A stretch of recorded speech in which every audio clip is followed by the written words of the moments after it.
Hi, this is Ryan, and you're watching my tutorial on Java.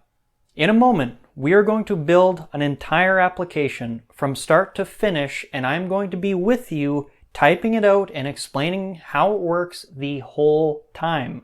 Now, this video is a free complement to my course, Working Class Java.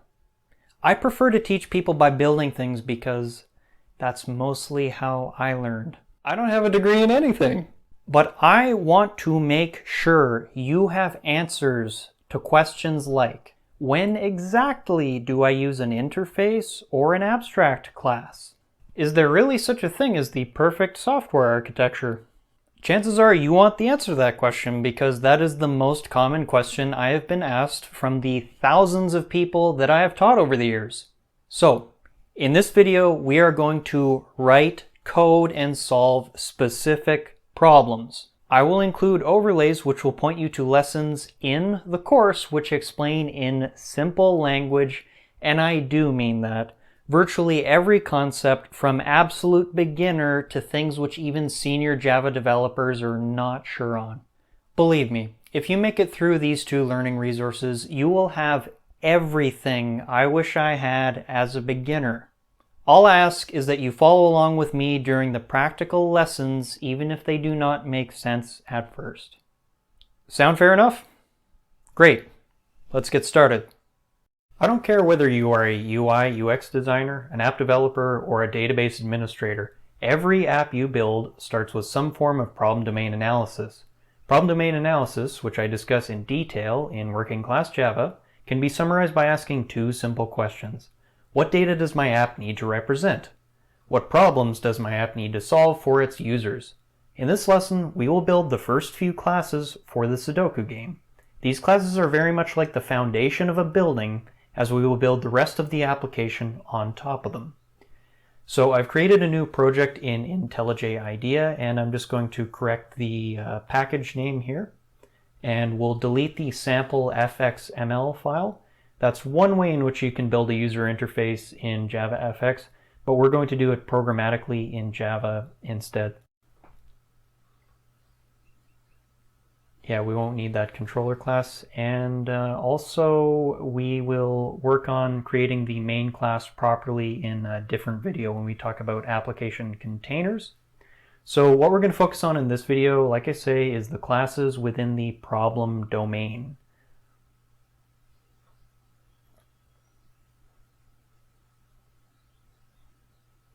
So the first one we're going to build is just a virtual representation of a Sudoku game, as you can see here.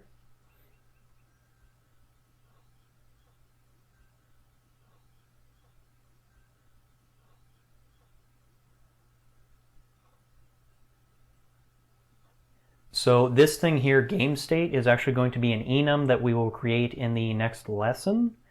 It represents different states of a game. My code's usually pretty easy to read.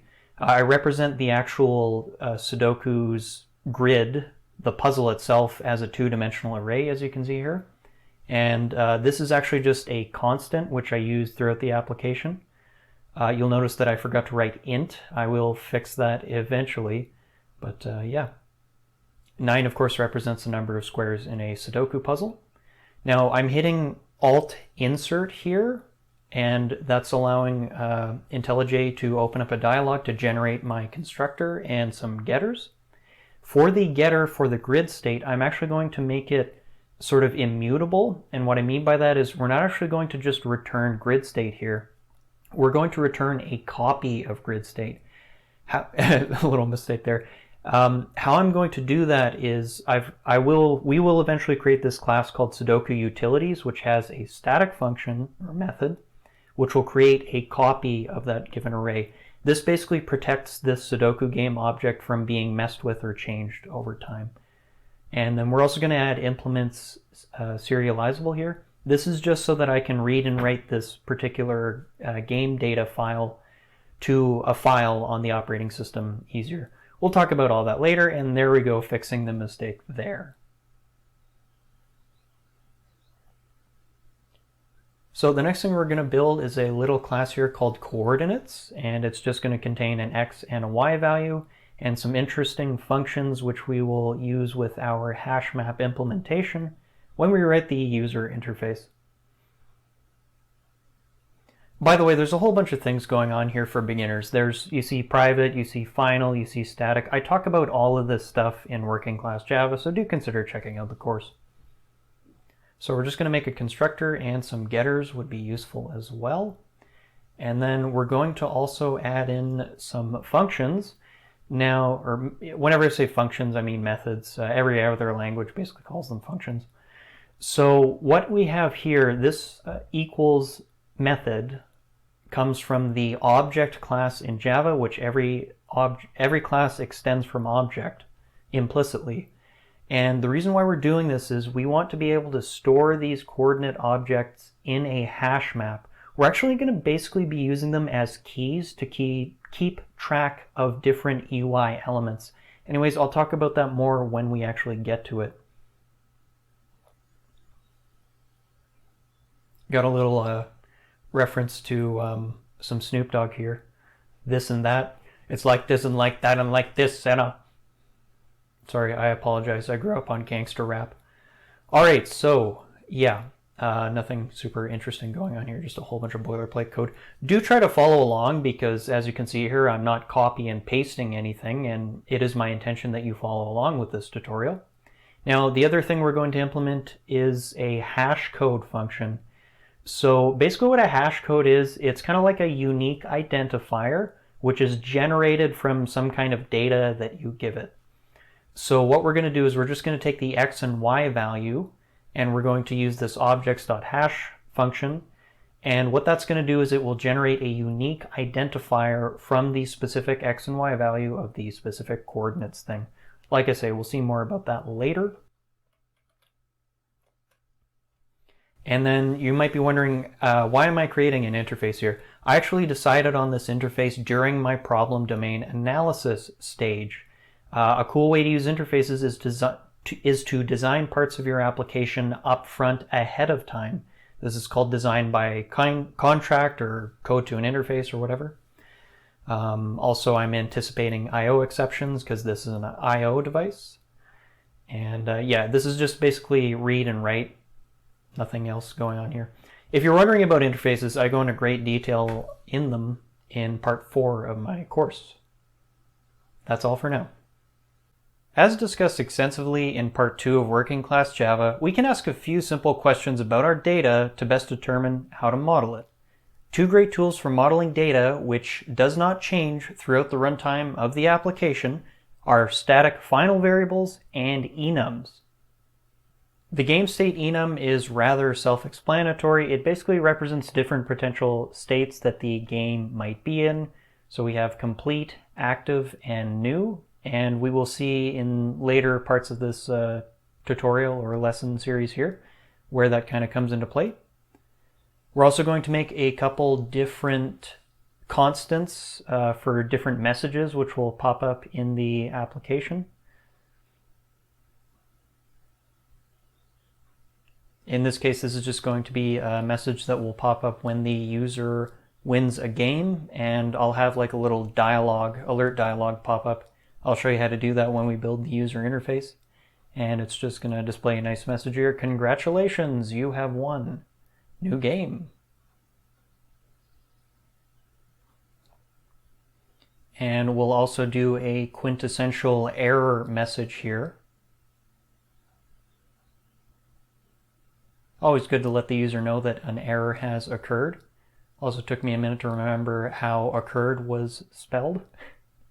And there's only one thing left to build, which is another enum. This time I actually just select enum there. And this one's called rows. All this is for is legibility concerns, and you will see how that helps us way later on. That's it for this one. Every application needs an entry point. We will now set up an entry point for our Sudoku application in JavaFX. Now we're going to rename this class main here to SudokuApplication. And you'll see in a minute we'll actually create a new main class. Now this main class here exists purely for convenience to be able to actually launch this application from IntelliJ IDEA. The reason for it is that if we try to actually just launch our Sudoku application, then there will be a crash. So what we do is we invoke from here first, and then in this main method, we will actually call the main method within SudokuApplication, which we will see in a minute. But this is purely for convenience sake. Some lightning fast typing skills here, eh? So within SudokuApplication, other than fixing some typing errors, we're just going to get set up here.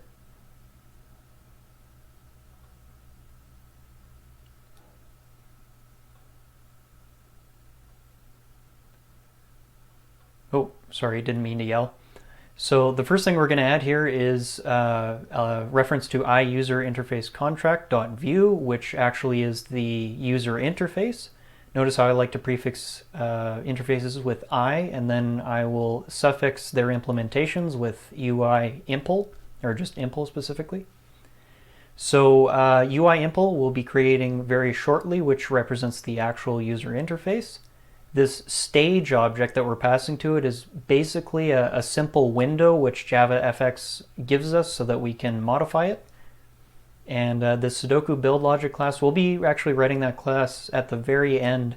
It contains the build logic, which is kind of like what you would see with a dependency injection type setup, the code required to wire things together. Now that operation could potentially fail, so we are ready to catch an IO exception if that does actually occur. Also, I didn't have to actually write the main method in this application class because it was automatically generated by IntelliJ IDEA, but I'll just scroll down to show you. You'll need to have that set up down there in case you're writing this all manually. So the next thing we're going to do is we are going to figure out how to import JavaFX into our IntelliJ project here. So go to File, Project Structure, click on Libraries, hit the plus button, hit Java, and then what you'll do is you'll select the lib folder in the JavaFX SDK. You will have to download that, but that's all we're doing here. Go ahead and click OK, and I hit OK again, and now you can see application has been imported properly and we're all done. Okay, we are now going to build the user interface for this Sudoku game. Please be aware that I designed the user interface ahead of time using InVision. Now, before we get to actually implementing the user interface, I actually like to design it and the class it will talk to using Java interfaces. Now, if you have any confusion over when to use interfaces or how they work, and the same goes for abstract classes, I explain this very clearly and very simply in working class Java. And I really mean that. I don't use a ton of words to explain it. It's really quite simple if someone gives just a clear explanation, which is pretty rare. Anyways, so what we've got going on here, as you can see, I've actually nested the EventListener interface in the IUserInterfaceContract. Basically what I'm doing is I'm using the parent interface as kind of like a namespace or a way of differentiating different interfaces. So if I had multiple different user interface components or features, this is how I would differentiate them, because most of them would have like an event listener and a view, and then the IUserInterfaceContract kind of points to which part of the application or the UI that we're talking about. So it's kind of a handy little trick there. The event listener will be something like a controller or a presenter.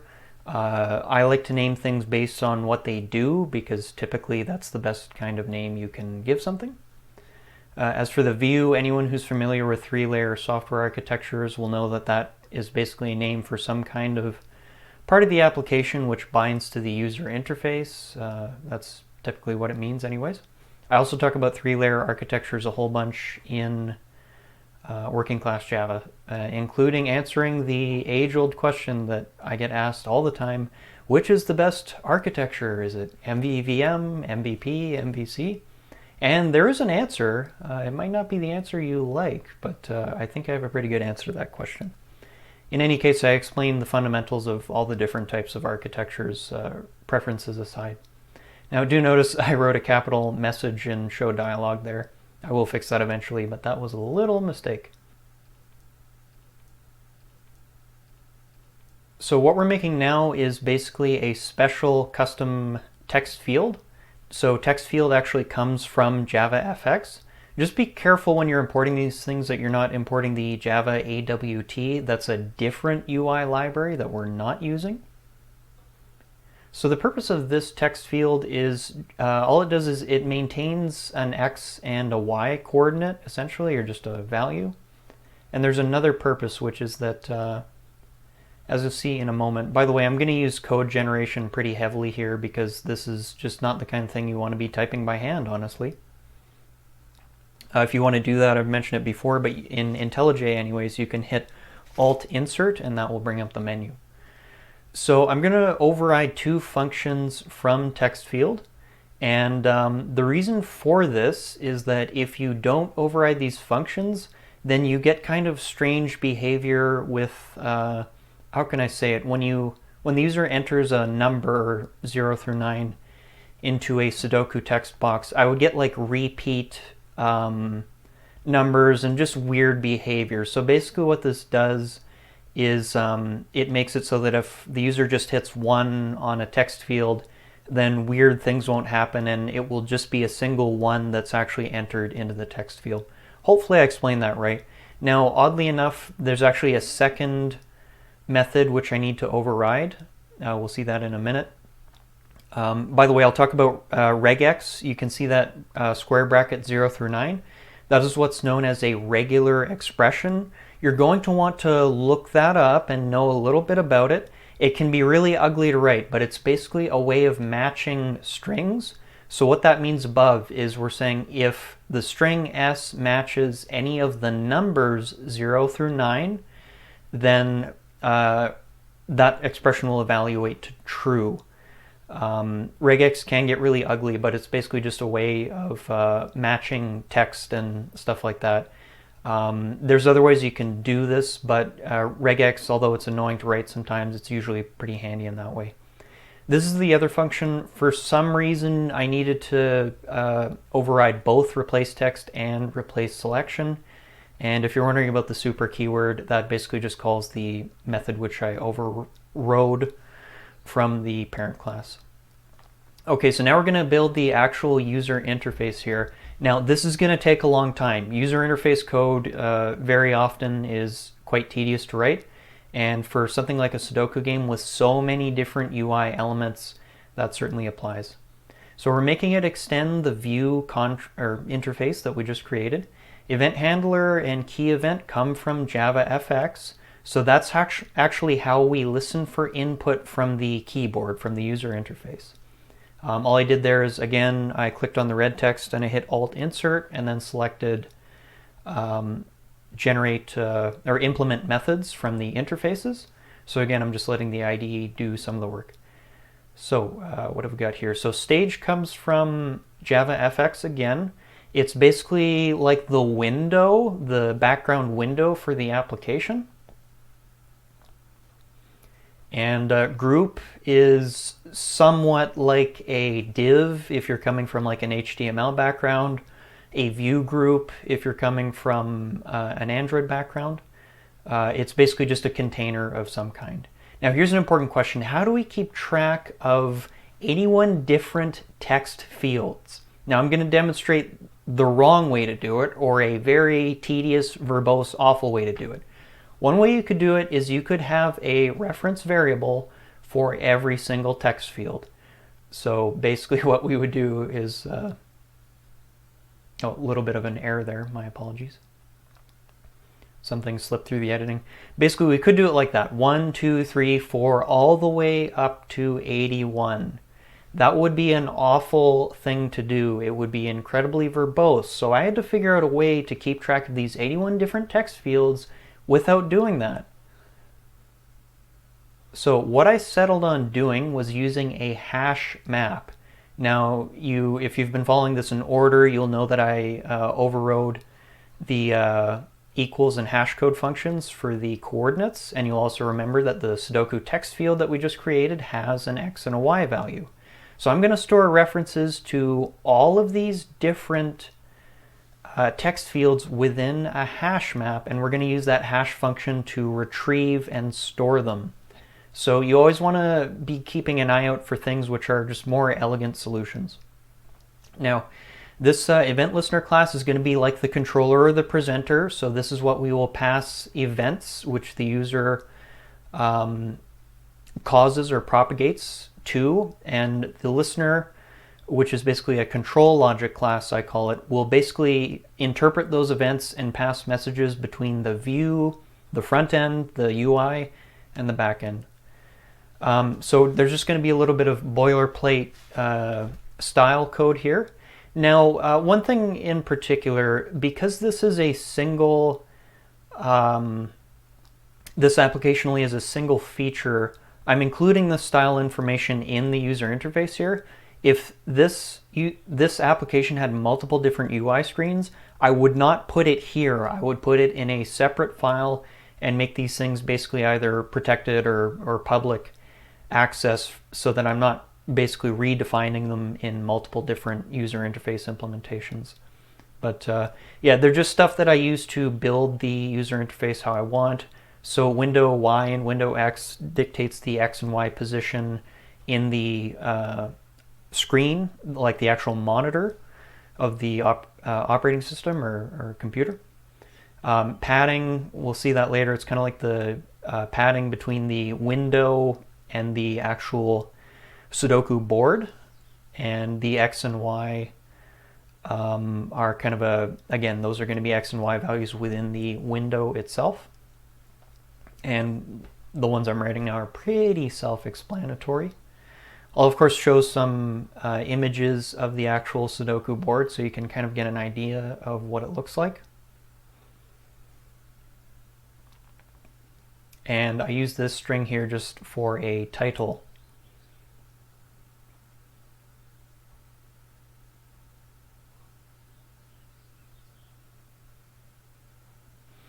Okay, so we have a lot of work to do here. Now, I think what I'll do next is create the constructor. Just moving handle down to the bottom. That's just to make it look more like the application which has already been written on the side, which I am basically copying from. And if you're wondering why I'm copying and doing voiceover, it's just a lot easier for me to teach and do that at the same time. Also, I am not trying to go through this super quickly, in case you're wondering why I'm moving so slowly. Okay, so this is a constructor, and we assign our stage, we create a new group, and then we create our hash map. And then once that's done, we jump immediately into a helper method. I don't want my methods to be any larger than they need to be. This is actually something I go into in part 5 of Working Class Java, which is how to think about software architecture in terms of methods, which in a sense just avoid giant methods by using lots of helper methods is what we're talking about here. So what I'll do is, for every kind of user interface component in this particular screen, I'm going to create a helper method for it, and then obviously within that helper method we will actually create it. Background, title, Sudoku board, text fields, and the grid lines of the Sudoku board. And so stage show is what's going to actually reveal the user interface once everything has been drawn and configured. And set listener, so what will happen is we'll have our build logic, which we'll write in just later on, basically assign our control logic class, which is again like a controller or a presenter, to this particular view. Obviously it'll be through the interface. And yeah, here's where we get to the interesting stuff. So like I say, this is going to take a while. Doing user interface code is very often quite tedious. So the first thing we'll do is we'll draw the grid lines of the Sudoku board. These aren't especially in top to bottom order. So X and Y will be where we start to draw these grid lines.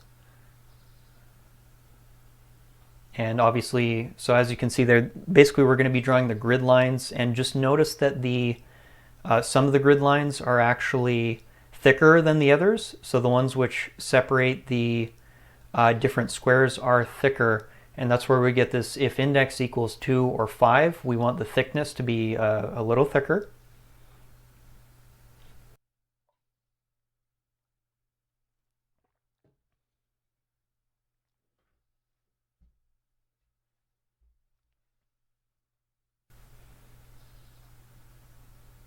great.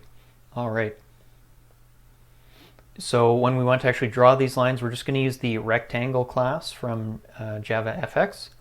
And what we'll do is we'll draw what's going to happen in this while loop is we will draw each line. We'll do the vertical lines and also the horizontal lines.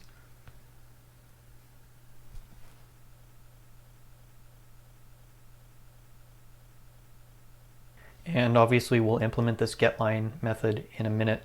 So if you're kind of wondering about what we're doing with the X and Y, etc. So we're basically drawing a line and then moving it over by 64 pixels or units, whatever the units are. And then we will multiply that by the index, and then the result will be basically a series of grid lines.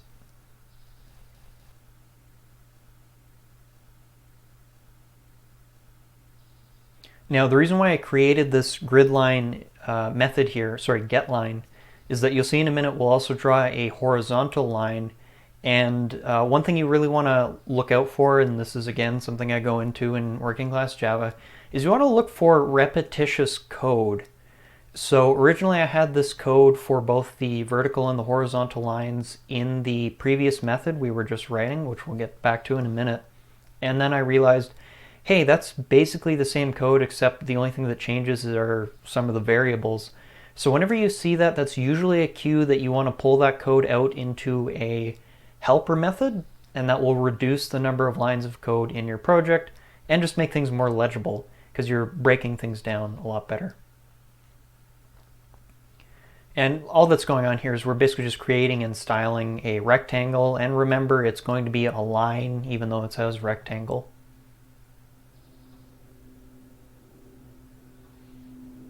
And there is a plane flying by in the background if you hear some background noise.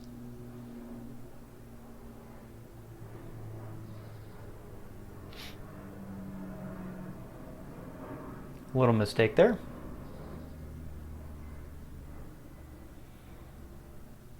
Okay, so that's the vertical line, and then what we will work on next is the horizontal line, or lines I should say. And so all we're doing here is it's basically the same code. We're just going to swap around a couple of the parameters here, arguments I should say. And that will give us our lines which are drawn horizontally instead.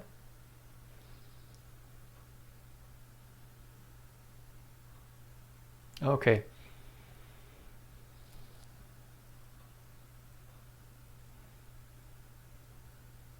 All right, so this is how we actually add these UI elements to the root, the group, which is again kind of like a view group or a div. And this add all function means we can basically slap any kind of UI element in. I think the root, the superclass of the UI elements, I think it's called a node. And so we can add anything which is a child class of node. Don't quote me on that. I'm going off of memory there. And now we're going to draw the text fields. So this is going to be kind of interesting how we do this. So it's going to be a bit of a similar setup. So we're going to have like an X and Y origin. So X and Y delta means the change in the X and Y value. And what we'll do is we'll keep drawing these things in increments of 64 units apart from each other. You're probably wondering, what is that ON squared runtime complexity? So I don't actually go into detail about this. I mention it in working class Java. This is an advanced topic here, which has to do with data structures and algorithms. But I just wanted to mention this. This is really important, especially for the beginners listening. But honestly, anyone who hasn't studied data structures and algorithms or runtime complexity, what does that mean? Oh, there's a bird chattering in the background. Sorry about that. So whenever you're using certain patterns or structures, so here we have a nested for loop. We have two loops nested within each other. Now, whenever you do nested loops, especially if you're doing like more than two, what's going to happen here is you want to be very careful doing that. In this case, it's fine because we're only looping 9 times 9 times, so that's where we get that n squared. I can't give you a whole introduction to runtime complexity right now. But basically, if you have nested loops, and there are different things you can do other than nested loops, but that's a really easy example, you do not want to be working with large indexes, large numbers of elements. And the reason why is that the runtime of the application will basically grow exponentially, quadratically in this case, relative to the number of inputs here. So anyways, if you want to learn more about that, you can look up runtime complexity and big O notation. So this style Sudoku tile method here, again, this is just to pull some code outside into a helper method. So I just wanted to take the code which is responsible for styling a Sudoku tile and just put it in a different helper method. Like I say, this just makes things more legible. In this particular case, it doesn't necessarily reduce the number of lines of code, but it just makes things more organized and legible, and I'm a big fan of organization and legibility. Of course, this is how we set the font in JavaFX.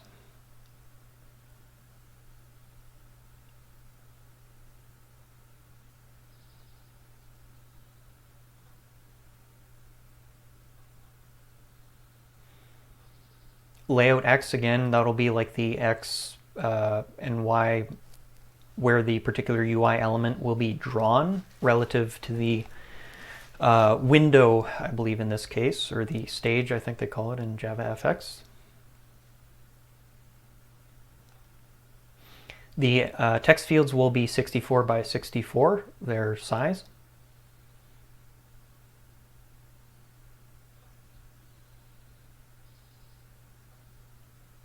And this background empty is going to make them transparent. The background will be supplied by the Sudoku board, which we'll deal with later.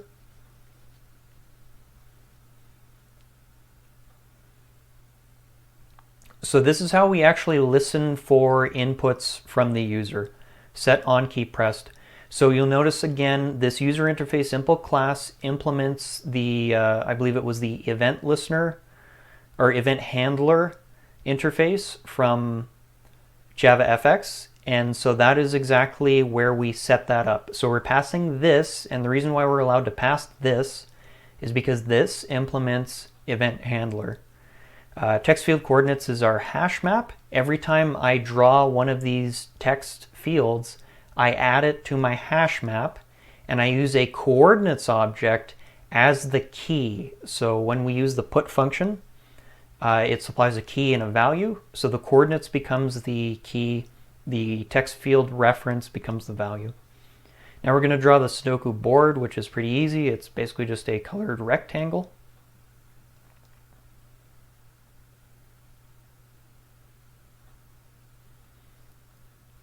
Of course, when you're doing user interface code, rarely is anything really easy. Obviously, you've got to set the X and Y values and the width and the height and this, that, and the other. Not to mention the color.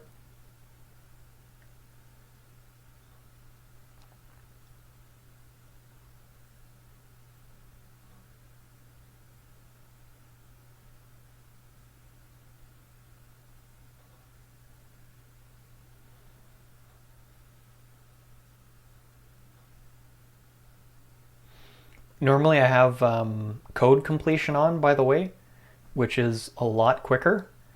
You might also notice me making lots of kind of little typing errors. Part of that is because I have code completion on.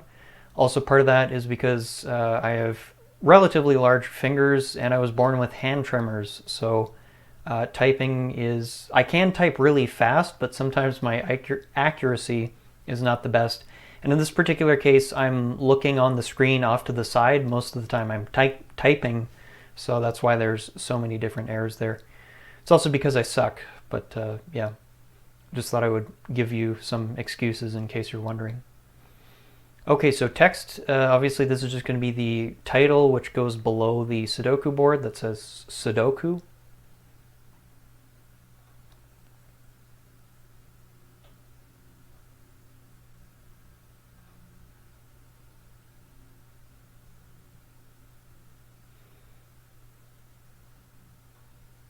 I believe set fill actually sets the font color. It's not immediately obvious, but that's how you do that.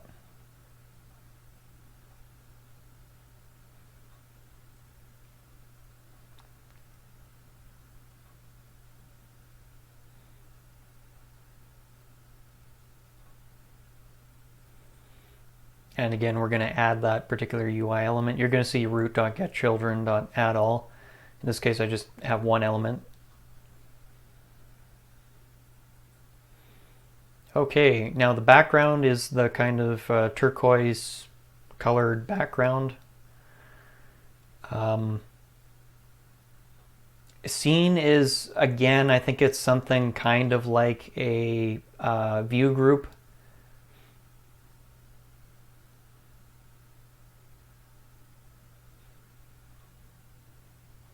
It would basically be like the background of the background, or something equivalent to that. And so just a quick point here, you'll notice that I'm using very few hard-coded values. Yeah, there are a few, like I could make the font size a hard-coded value, but I'm using a lot of static final constants, and that just makes things more legible, and it's also slightly more efficient. When you really get down to it, computers are so fast right now that certain things like that won't cause a huge. It's not necessarily going to make things a whole lot more efficient, but it's good to get in the habit of using the more efficient approaches. But for me, legibility is a primary concern, and that's why I'm not afraid to use things like enums when appropriate. So for update square, this is what will eventually be called when I just want to update a single square after the user has input a number. Rather than having to update the whole board, which we do sometimes, we're just trying to update a single UI element appropriately. I kind of took that cue from messing around with React JS, in which it's kind of like a web platform for building user interfaces, and or framework, I should say. And it's neat in that it'll only update the UI elements that need to be updated instead of redrawing the whole thing.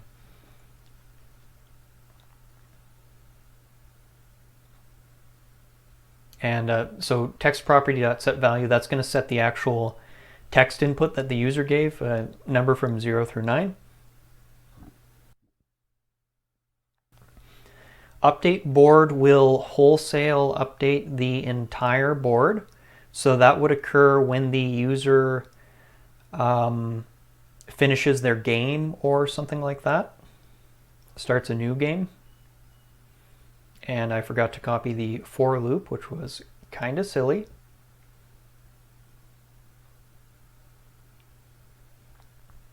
Like I say, you've got to understand that my eyes are glued to my secondary monitor while I'm typing most of this stuff, so there's going to be lots of little mistakes like that.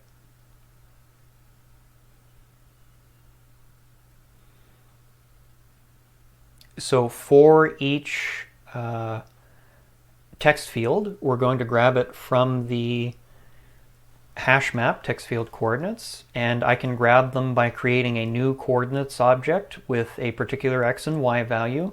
And the nice thing about the hash function, which we talked about earlier, is that I basically can recreate it anytime I want. As long as those values are the same, it will create the same hash value, which is quite handy. Obviously, get copy of grid state creates a immutable copy of the game, which is kind of important. I do talk about immutability, which is a big word for things which don't change extensively, and that's a really important topic especially if you're like an intermediate developer. It's a really great way to make your code more resistant to bugs and changes and all kinds of things here. Double equals error.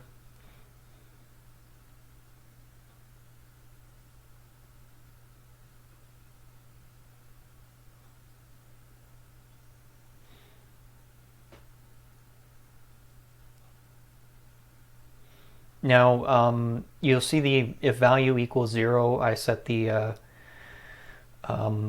text field to just be empty. Basically, 0 or backspace represents kind of like a deletion thing. So I had a little error. What happened was GameState, which is an enum we created, wasn't actually imported in my Sudoku game. So just importing that fixed it.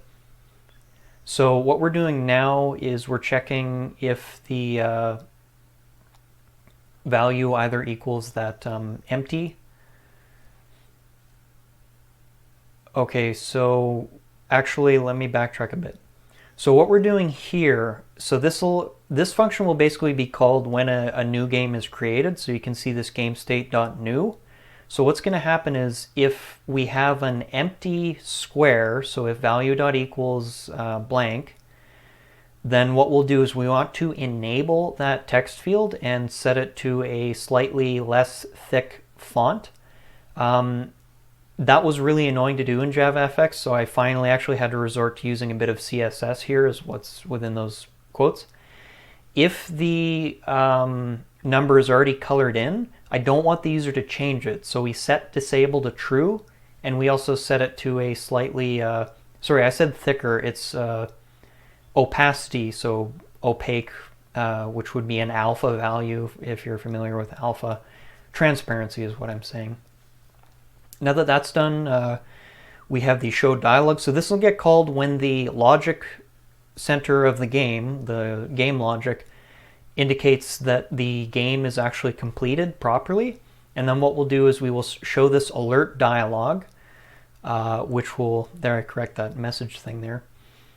We show an alert dialog, which basically will ask the user, hey, congratulations, you won. Do you want to start a new game? And show and wait will basically pause things and wait for interface or interaction from the user. Once that occurs, we can tell the listener, hey, on dialog click. The dialog was clicked, the user wants to start a new game, and then the listener will figure out what to do at that point. Now, if there's any kind of errors that occur, so there can be an error which occurs when we either write or retrieve, read or write the game state from storage. So if any of those errors occur, then we just want to let the user know, hey, something went wrong. Finally, over the handle function, again, this comes from event handler, which is the JavaFX interface. So this is where if the user enters a number into a text box, that event will pop up here.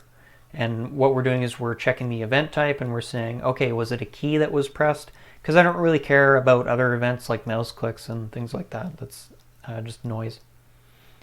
If that event matches, so here's a funny thing. I'm using regex here. As I was recording this code, I had this giant if statement full of or statements for the numbers 0 through 9. And I was looking at that, I was thinking, didn't I just use regex to do this exact thing? So I actually added this in immediately, the regex, and that just cleaned this method up a whole bunch. Usually there's very often a more elegant way of dealing with things instead of the brute force method.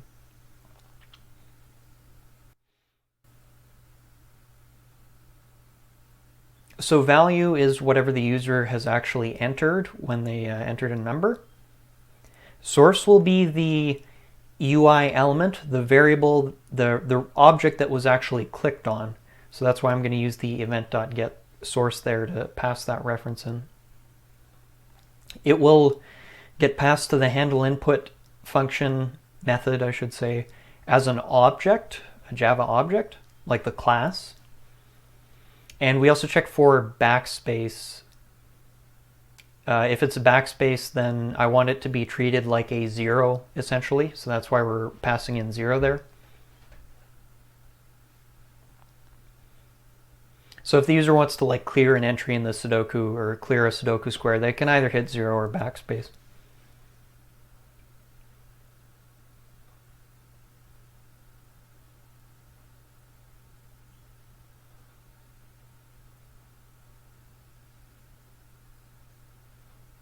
I think that's just like a generic thing. If the user types anything else, then we just set it to empty. I just want to avoid writing numbers and stuff like that. Event.consume, as far as I know, what that will do is it will just basically once the event gets consumed, then it's not going to propagate through the rest of the application. That, like the internal code within JavaFX or any of the other stuff. And then again, we're going to let once the input occurs, we're going to actually pass that input to the control logic class, which is the listener here. And we're going to say, hey, at this X and Y value, this value was called. Okay, so we're now going to code the control logic class, which is again kind of like a controller or presenter. And it basically manages the interactions between the user and the user interface and the back end of the application, which would be like the computation logic. So it's going to extend the EventListener interface, which we defined in the previous lesson or video. And again, I'm going to hit Alt Insert, and that'll bring up that dialog where I can implement the abstract methods. Now, just an important note here, whenever you're dealing with like a controller or a presenter or a view model or whatever, I strongly recommend that you communicate, at least with the back end here, I communicate with the view as well, the front end class, through interfaces. If you're not going to use interfaces anywhere else, use them across very large and important architectural boundaries across your application. This is very simple applied solid principles, and it's just a really important thing to do. A lot of people think it's a waste of time, and I respectfully disagree, because the other thing is that it helps me to design my application up front without worrying about the implementation. And if I need to change the storage implementation, I can change it quickly and easily without having to cause any issues in this control logic class.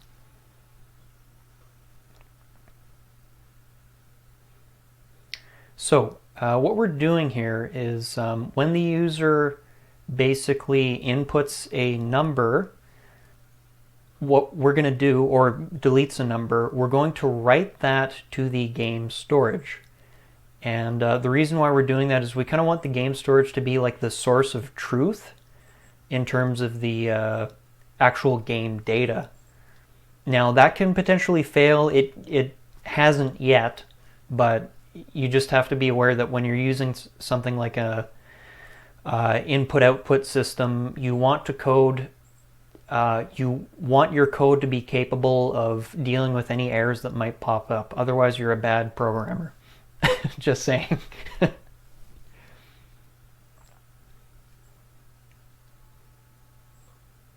Now, if that writes successfully, then we create a new Sudoku Game object. The reason why we create a new one is I've designed it that way. It's an immutable object. And this is actually how you work with immutable data models, is you create a new one from the old one.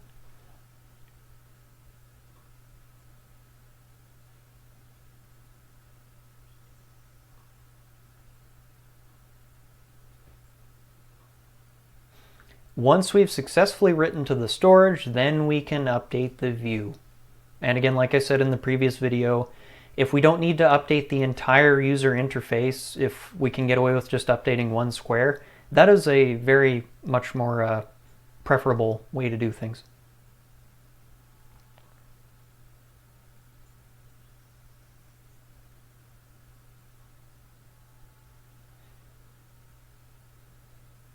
So now what we're doing here is we're just checking to see, okay, is the game state complete? And that will be dictated by the code that we'll be writing in the next video. And if it is complete, then we want to show a dialog to the user.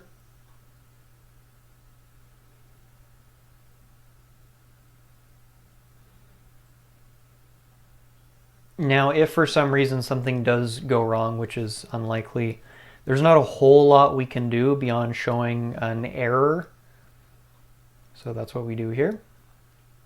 And this will obviously show like a dialog to the user. So we can at least let them know that something's gone horribly wrong.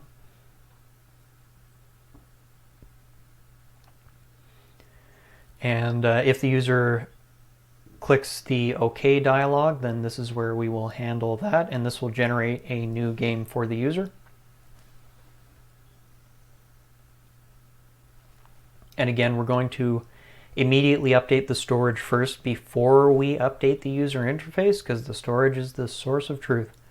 We'll be writing the GameLogic class in the next video, and that video is also going to take a little while because it turns out it's actually pretty complicated logic to implement a Sudoku game. And once that works successfully, then we will update the view. Notice how this is kind of a more functional style of coding, at least in the try block, and as functional as Java can be.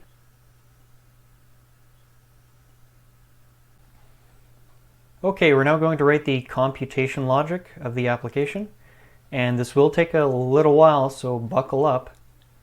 So originally I just had a single class here which encapsulated all of the what I'll call computation logic, called GameLogic, and then as I went through actually implementing the logic required for the various steps to basically administer a Sudoku game, I discovered that there was a lot of different steps involved, and I broke this logic down into a number of different classes.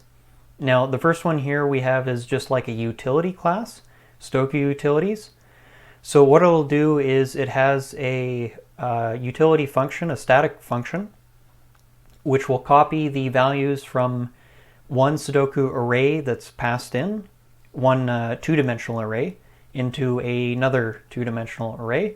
And then it also has a second function which will take in an old array, and it will return a new array with the same values. And you'll see that's kind of used in a couple different places in the back-end logic of the application, and also in the Sudoku Game data model itself. Now, before I proceed, I need to explain something really important about the usage of static functions here in this part of the application. Static methods, I should say, in Java.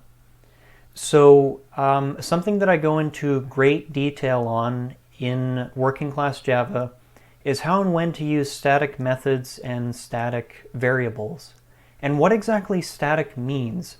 Now, I can't explain it here because I need to actually explain a little bit about how memory space works, in particular the JVM memory space, in order for you to really understand how static works. I do go into great detail about that in the course. Now, what I will tell you here is a little bit about how to use them safely. You're going to notice that I use static methods extensively in this part of the application. Now, the important thing here is that I use them in such a way to avoid what in functional programming you would call side effects as much as possible, what I might call shared mutable state problems. So what that basically means is that these static functions are only going to reference and deal with either parameters that are passed in, so for example old array here, or variables which are created within the method body of that particular static function, and they can also call other static functions. Methods, I keep saying. Whenever I say function, imagine method. Now, what we basically want to do is the way I'm using static methods here is almost like I heard someone else say a poor man's version of functional programming, but that's kind of a little bit accurate. It's about as functional as you can get on Java. So anyways, I could go into a lot of detail here, and I do in the course, but I just want you to be aware you need to be careful when using static functions. Some people hate them. Some people say they are horrible and the Antichrist. I don't think those people really understand what they're talking about there, but there is definitely some truth that there are ways you can use static functions which are really bad and can make your code difficult to test and all kinds of things. So as you can see here, again, we're going a little bit functional by having these nested method calls. So the first method we have here, getSolvedGame, will generate a solved Sudoku game. This is going to be a little bit complicated. This first algorithm here to generate a solved game was made entirely by me. We'll see later on there was another algorithm which I did not create, but this particular algorithm was made by me. Now, the reason why I did this, it's not necessarily going to be the most efficient algorithm. In particular, later on, I want to actually rebuild this algorithm as a graph coloring problem, which that would be like an advanced topic in data structures and algorithms. But I wanted to do something which was hopefully as easy as I could make it for a general kind of programmer to follow along. Now, I'm not saying it's going to be easy, but I'll do my best to kind of talk you through it here. So the basic idea here, first we seed a random number generator. That's what random is. And then we, of course, we create a new grid, which will be based on the boundaries here. The grid boundary, which will, of course, be 9. So what we're going to do is for the values 1 through 9, we are going to allocate them 9 times. Of course, every Sudoku puzzle will have 9 1s, 9 2s, 9 3s, etc. So that's what allocations does. It tracks the number of times the number in the given value is allocated. This interrupt is going to basically, this is even a little bit difficult for me to kind of follow along here, but what the interrupt will do is, what we'll see is kind of a backtracking that occurs. So if an allocation is attempted too many times, then we will add, basically, we will increment our interrupt variable. And then we also have an attempts variable here, which works as a failsafe. We'll get to that in a minute. So what we're doing is we're saying, okay, while the number of times we've allocated a particular number, so for example 1, is less than 9, keep attempting to allocate that number. If the interrupt, that is the number of times we attempt to allocate a number, is greater than 200, or sorry, I think I'm mixing that up a little bit here. Yes, okay. So if we make more than 200 attempts to allocate a given number, so for example 1, then what we do is that allocation tracker thing is basically just a list of coordinates. So each time we will allocate a number, we will add that to our allocation tracker. So what we're doing here is if interrupt is greater than 200, then we want to go through the past numbers, 9 numbers or whatever numbers we've allocated, and we want to reset them to 0. So basically, in simple terms, we're backtracking. If we get stuck, i.e. interrupt is greater than 200, we backtrack a little bit and we say, okay, let's just reset to 0 and let's try this thing again. Now, it turns out that is not enough. It's possible that even doing that we can just get stuck and this algorithm will run forever. That's why we have the attempts tracker as well. If attempts is greater than 500, we are definitely stuck, and what we do at that point is we clear the whole array. We basically nuke everything and reset it all to 0, and we try again. So this is actually like a 2-stage backtracking algorithm. We're writing a little helper function here, clear array, which, like I say, it's just a simple array traversal, and it'll reset every element in the 2-dimensional array to 0. So as you can see here, it's there's a lot of stuff going on. Like I said before, there's actually a way to model this differently using a graph data structure. So that's something that I would like to do later on. But the thing about that is it's going to require a certain amount of explanation and practice. And I haven't actually solved the problem yet myself, so I'll need to do that first. But hopefully, now that I've talked you through what's going on here, it should make at least a little bit of sense. And like I say, it's not necessarily the most efficient algorithm. That wasn't really what I was going for. I was trying to make it as legible as possible. Now, what we do is each time we're about to allocate a number to our 2-dimensional array, we randomly select a square. by using the random number generator here. So give me an x coordinate that's random, give me a y coordinate that's random. Now, if that particular grid location does not equal 0, or if it equals 0, we will now randomly, or not randomly, we'll now allocate a value to it. If it doesn't equal 0, then we just want to skip it because that number has already been added in, so we don't want to overwrite the progress that we have already made.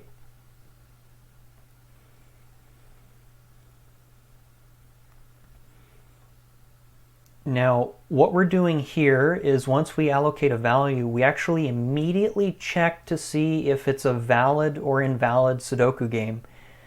We'll write the GameLogic class shortly, well, at the end of this particular section. And so if the Sudoku is invalid, then we want to remove the value we just allocated, and then we are going to add we're going to increment the interrupt tracker.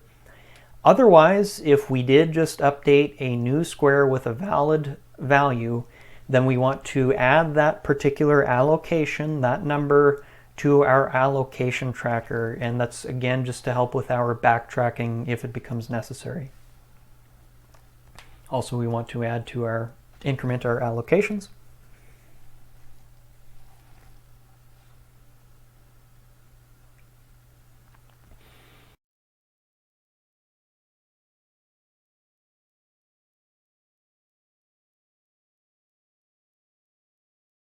And if all that works, we return a new grid.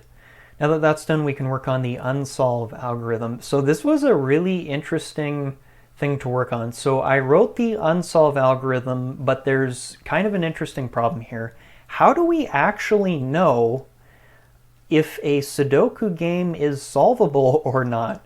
So when I was writing this unsolve algorithm, I thought to myself, okay, what we'll do is we'll just randomly pick 40 numbers from the Sudoku game and we'll just remove them. We'll set them to 0.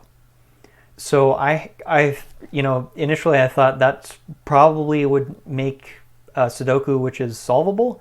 It turns out that was not the right intuition at all. It's entirely possible to randomly remove 40 numbers and create a puzzle that is not solvable at all. So this poses a very interesting problem. How do I create a Sudoku puzzle that isn't solved, hence unsolved game, that is still solvable? Well, what I ended up having to do is, so first we do remove 40 numbers from the Sudoku game that has already been solved. So that's why we pass, you'll notice, whatever returns from getSolvedGame will basically be piped immediately into unsolvedGame. So also the reason why I'm using SudokuUtilities here is I don't actually want to work on the original object for solvedGame, and that's why we're using the copy Sudoku array values. And this is something you want to be careful with if you don't really understand Java memory space, which is something I explain extensively in Working Class Java. How reference variables work. Anyways, so what we're doing here is we're removing 40 numbers from the two-dimensional Sudoku grid. That's the first step here. And similar idea, we just randomly pick 40 numbers.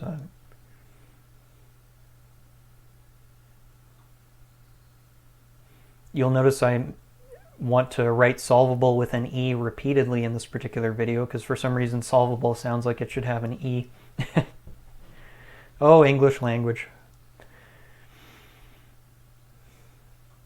So what we're doing there is we're just checking to see, did we already remove the value there? As you can see, I completely screwed that up. Again, I don't know how I missed that in the editing. Well, whatever.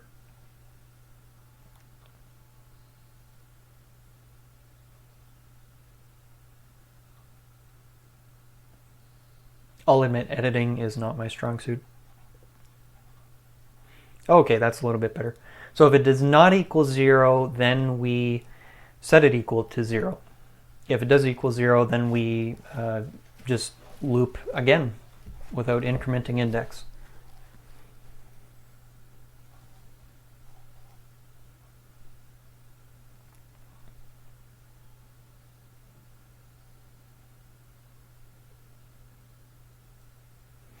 Just making sure I'm in the right bracket here. Okay, so we remove 40 values from our Sudoku puzzle. Now, the next thing we need to do after we've removed those values is we actually need to solve the puzzle again, or at least attempt to solve it. So this was actually kind of a big deal because it's actually not as easy as you might think to solve a Sudoku game. It's not the most complicated algorithm that I've written. I think probably writing red and black trees was pretty complicated for me. That's a complicated data structure. But yeah, so we're going to create, again, an immutable copy to be solved, and then we're using that copy function. And then we're going to use this SudokuSolver class, which again has static methods, to actually check to see if this puzzle is solvable. We pass the puzzle in that we just removed the 40 values from, and then we want to see that class there, SudokuSolver, will tell us if it's solvable or not.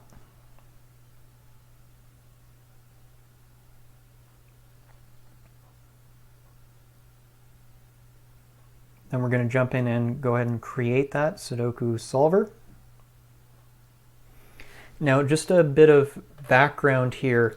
So the algorithm I'm using to solve a Sudoku puzzle is called the simple solving algorithm.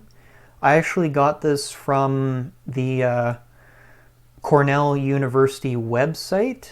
There's an article written by, called Solving Any Sudoku. Now I'm not from Cornell or anything like that, but I just wanted to give a shout out that this is where I get this. Now, part of this algorithm was basically doing what the person who made this algorithm called a typewriter enumerate. So what that basically means, it's a big fancy way of saying we take a two-dimensional array and we turn it into a one-dimensional array.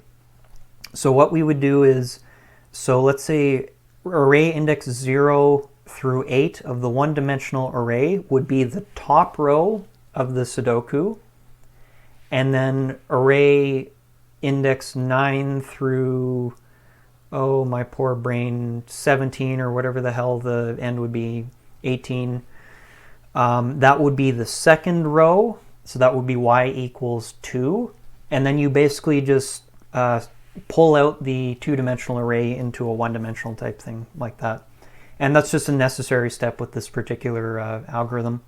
Now, it's kind of an interesting note to see how this is where data structures and algorithms does actually become pretty important.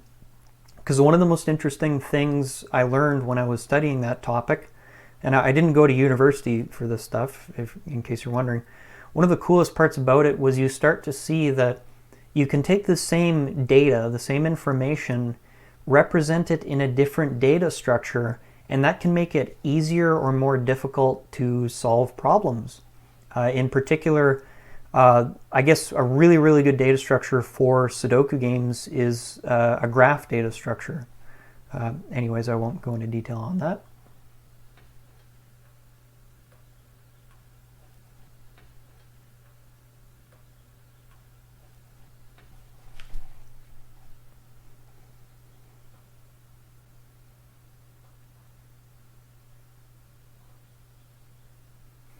Now, obviously here what we're doing is we are keeping track of empty cells. And we're going to assume that the maximum number of empty cells is 40, so that's why we're doing if iterator equals 39 there. And so what we're trying to do here is we just want to know which cells are empty. It's quite complicated, isn't it?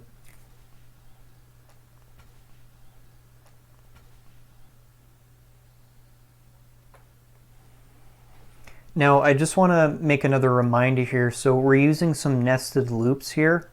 Again, you want to be careful when you're working with nested loops because they can, if you have two nested loops, you've got a quadratic or a square runtime complexity. If you're using three nested loops, you've got cubed runtime complexity.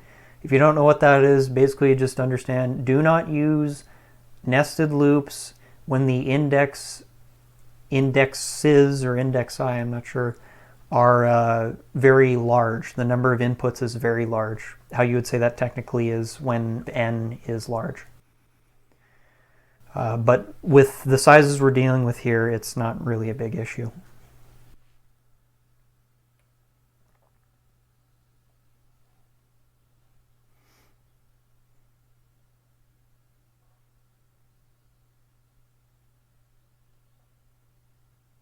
So again, we're just checking to see if the actual puzzle is valid at any given point in time.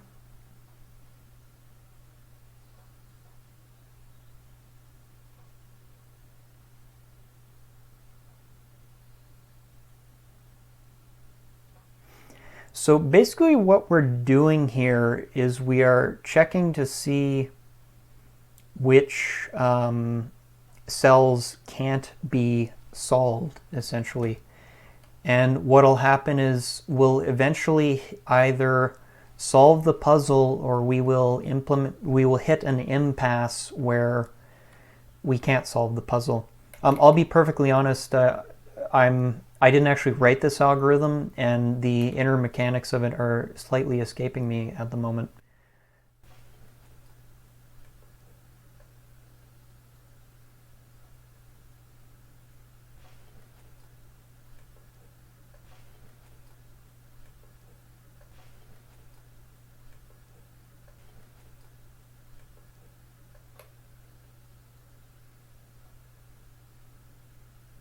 I think what it is, so we get every empty cell and we test numbers in that particular empty cell. So we'll test the number 1 through 9.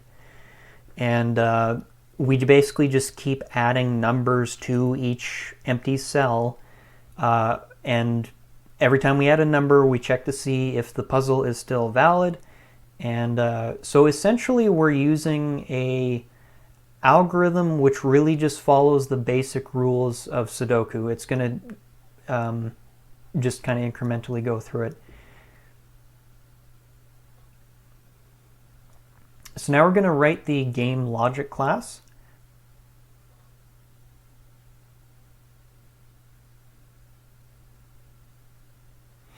So this GameLogic class, I'm going to be perfectly honest with you. Originally, I assumed I was going to get away with maybe 1 or 2 classes in the back end to encapsulate the game logic.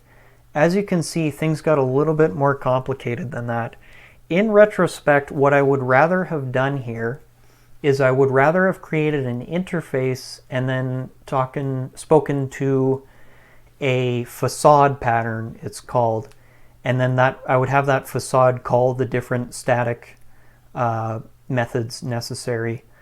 Like I say, this was one of those situations where I really just thought it was going to be simpler than it actually turned out to be. Not to say that it's extraordinarily complex, but there's a number of steps involved in getting this thing to work properly.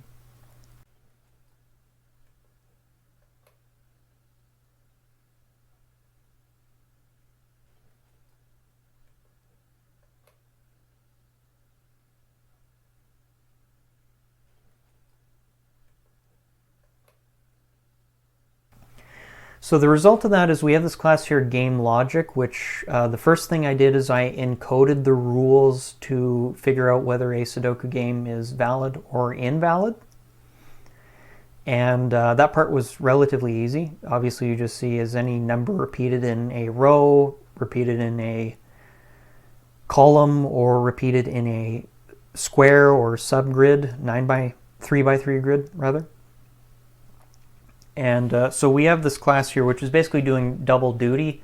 It's delegating to GameGenerator, and it is also encapsulating the logic to check whether or not the Sudoku game is valid or not. So That's a bit of a breakage of separation of concerns. So if I could do it again, and I'm probably going to rebuild this application in Android, and I will definitely do a better job with separation of concerns in that particular case. It's not a big deal, but I'm just saying I'm a bit of a perfectionist with separation of concerns, and there is refactoring to be done. So another rule we want to know to dictate whether or not a Sudoku game is complete is whether or not the tiles are all filled. So we can have a perfectly legal, valid Sudoku game, but that doesn't necessarily mean that it is complete. So that's another one of the victory conditions here.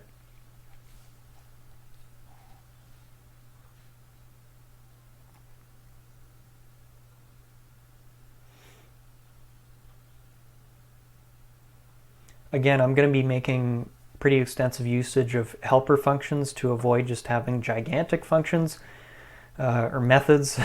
The methods were large enough in my algorithms.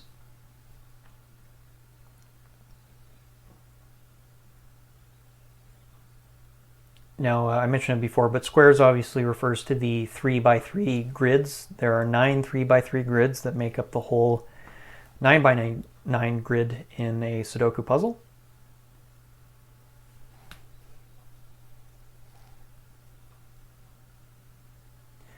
Now you're going to notice something which might seem a little bit strange. So we're going to be checking individual rows of squares. Now, and you're also going to see this rows.top. That's an enum I made way at the start in the constants class or package. Now, the reason why I have this enum here, I don't want you to be confused by it. It is entirely to improve the legibility. How we're going to select for the different squares and different rows of squares in this particular, in the puzzle, is we're going to have to use coordinates, x and y coordinates. Now, just in my case, I found it a little bit difficult to read, and that is why I used enums here to just kind of help remind myself, okay, we're either talking about the top, the middle, or the bottom. Now, I think in a general sense, that is the main purpose of enums, is to improve legibility. There's different tools you can use that are more efficient than enums, but there aren't many that are a whole lot more legible than enums. Maybe like static constants, but in this particular case, the enum just seemed appropriate. What we're going to do here is we're going to check the first, second, and third square in the top row, and then we'll move down and do the middle and then the bottom. Now, if you look up enums in Java, then you're going to see a lot of opinions talking about how you shouldn't use them because they're not memory efficient. I would like to just say for the record two things. Number one, enums have been optimized a lot. Now, the thing about performance is you can almost never really say anything totally concrete about performance because operating systems differ, JVMs differ. Are you working with the Open JDK or the Oracle JDK or whatever? So that's the first problem. Secondly, it's very, very rare that the impact you will have on your program using an enum versus maybe a more memory efficient alternative will actually ever be noticeable or even acknowledgeable to the user. Now, I'm not saying you should use them everywhere and anywhere and make really huge enums all the time, but what I am saying here is if you have read something about how enums are inefficient, just understand these are people who are basically not really understanding the context of the situation. Okay, we're saying they're inefficient. That's very often not true. What you're saying is they might be like infinitesimally more efficient than less efficient than a slightly more efficient option. But what it really comes down to is, does it affect the performance of the application on the user side, versus does it make your code more legible?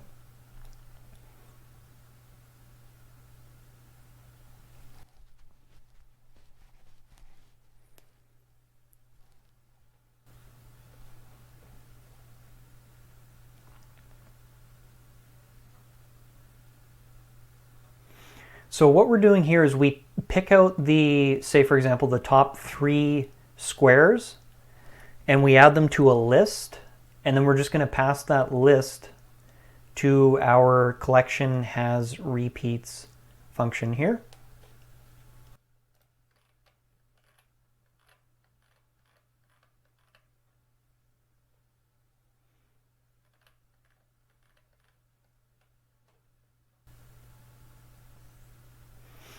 And what that's going to do is it's basically going to look at each square individually, and it's very simple. We're just going to see, is the number 1 repeated? Is the number 2 repeated? Is the number 3 repeated? Etc. And that's how we kind of dictate whether or not the particular square is valid. Now, 0 can repeat. That's fine. It's just the other numbers that we're concerned about. And this just comes from the rules of Sudoku, in case you're wondering.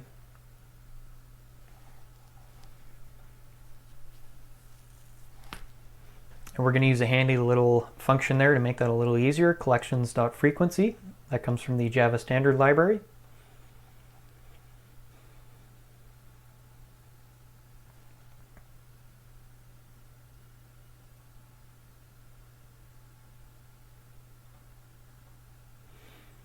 Okay, so now that we've got the top row configured here, we will work on the middle and bottom rows.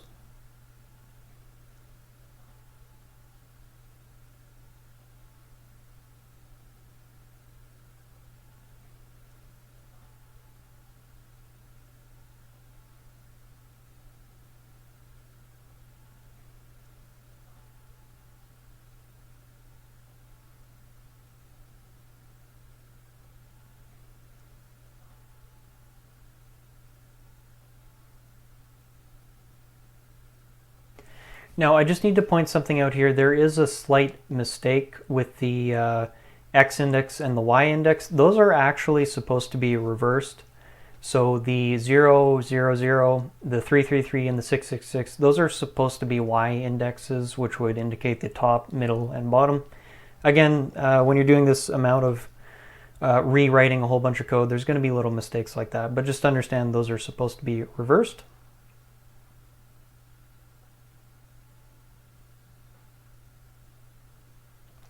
Now, checking for whether columns or rows are invalid is very, very easy. We just look through each row or column in the grid, and we again see if there are any repeat values.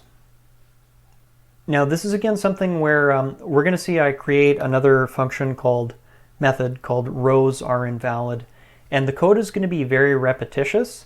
And that's actually a sign to me that I should probably apply some abstraction here and basically pull that code into one single method.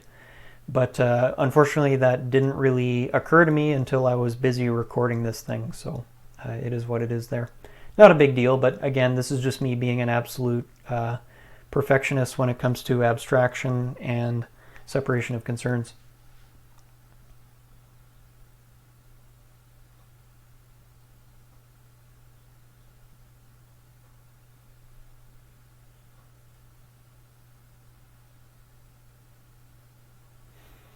And all that's going on here, for every X value, we will add all of the Y values, and we will just check to see, again, using our helper function, collection has repeats, whether or not it is actually valid. And I misspelled collections has repeats, so we'll just fix that there. And then we'll code the function for rows. Now, like I say, this is a place where the code's very repetitious, so that's usually a sign, like I discuss in my course, that there's some refactoring in order to fix that. But yeah, Just thought I would point it out.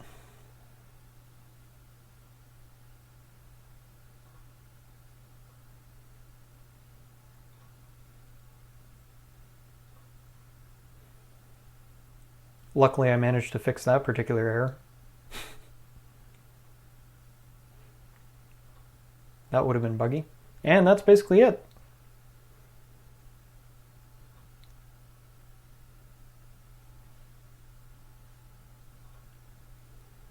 So what's happening now is we're just, some of the static functions actually need to be public because they're used in different parts.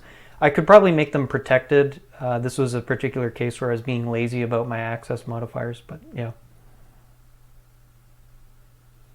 In actual like production code, I would not just leave them public, just an FYI there.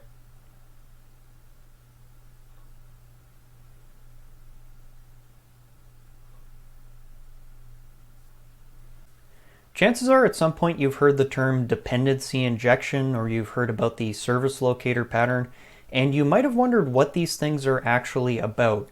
There's a more technical word which I really don't like to describe this, but my favorite teacher for software architecture, Martin Fowler, describes it incredibly well. He states essentially that we are applying the principle of separating configuration from use. In my own terms, I would say that an object which uses other objects should not also build those objects. You should pull the logic required to build those objects into a different class or function or something like that, or method, I should say. So that's basically what's going on here. We're taking the logic required to basically wire up all the different actors in our application together just before they launch for the user to use, and we're encapsulating that into its own special little area of the application. And the good thing about using interfaces is that we can use these interfaces within our build logic itself here. Like as you can see, the user interface is being referred to or referenced as its interface. Same with storage, etc., etc. Now, oftentimes we do need to refer to the concrete names when we're creating things, like in new LocalStorageImpl, but yeah, you get the general idea here. So basically what this class does is we attempt to get the game data from storage if it exists. Now, if it doesn't exist, then what will happen is the storage class, which we'll write in the next part, will throw an exception, an IO exception. If that's the case, then all we do is we just ask GameLogic for a new game. We update storage if possible. And then down below here is where we will actually bind everything together. So the first thing we're doing here is we're creating our UI logic class, the control logic class.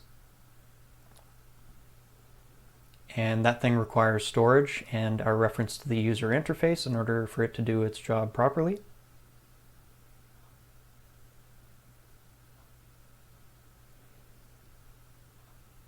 Just going to import that.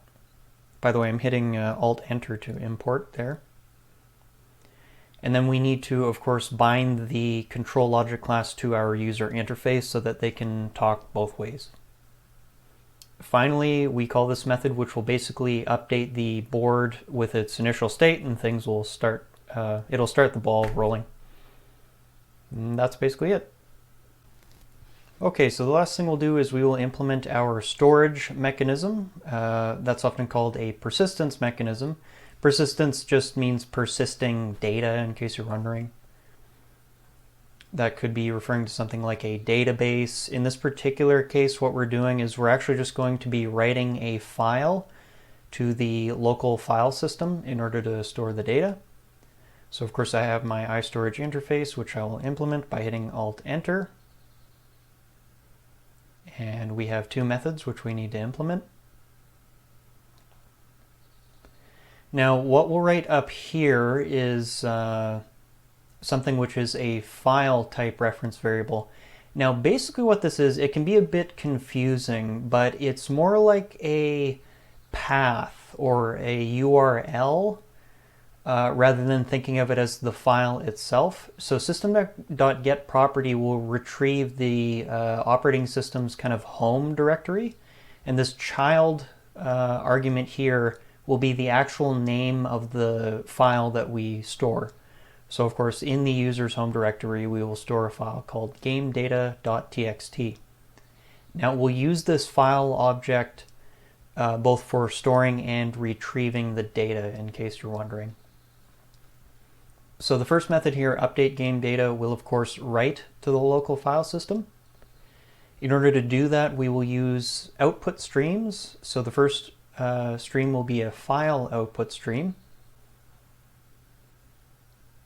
And streams are basically just ways, it's about streaming data either in and out of the operating system, or there's HTTP URL stream in Java if you want to stream data from the interwebs. But yeah, this is the most common way to sort of write files. And we'll also need to create an object output stream as well. I'm going pretty slow here with the typing because there's a whole lot to type here and it's kind of complicated. Now, why are we doing an object output stream as well?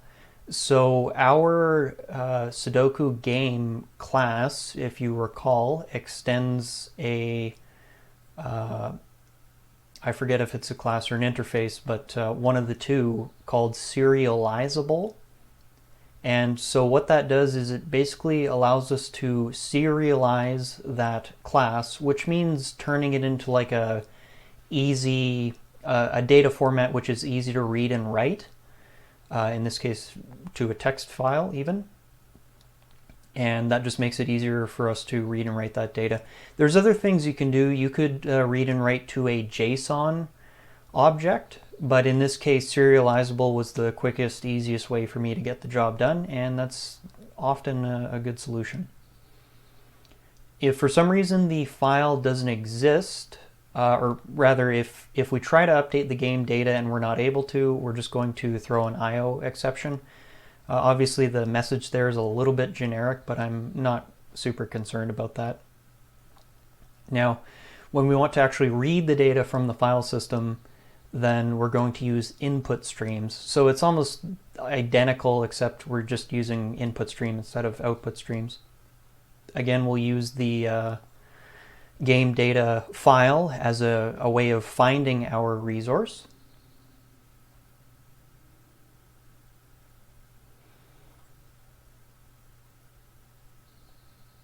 As you can see, it's very, very similar.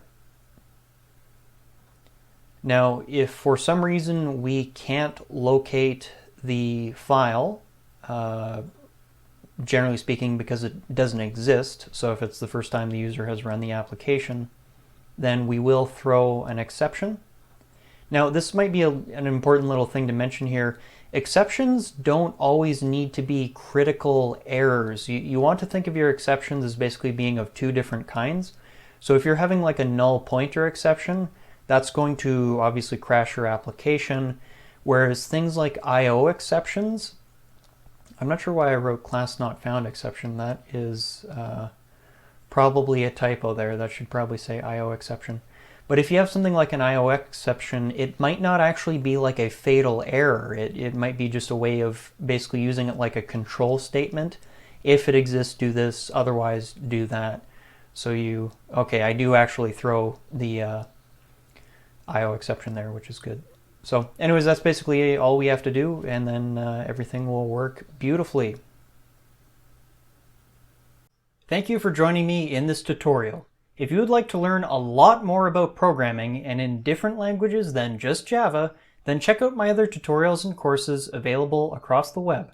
I maintain a YouTube channel where I host live Q&A sessions when I can, and I am active on many different educational platforms such as Udemy, Skillshare, and more.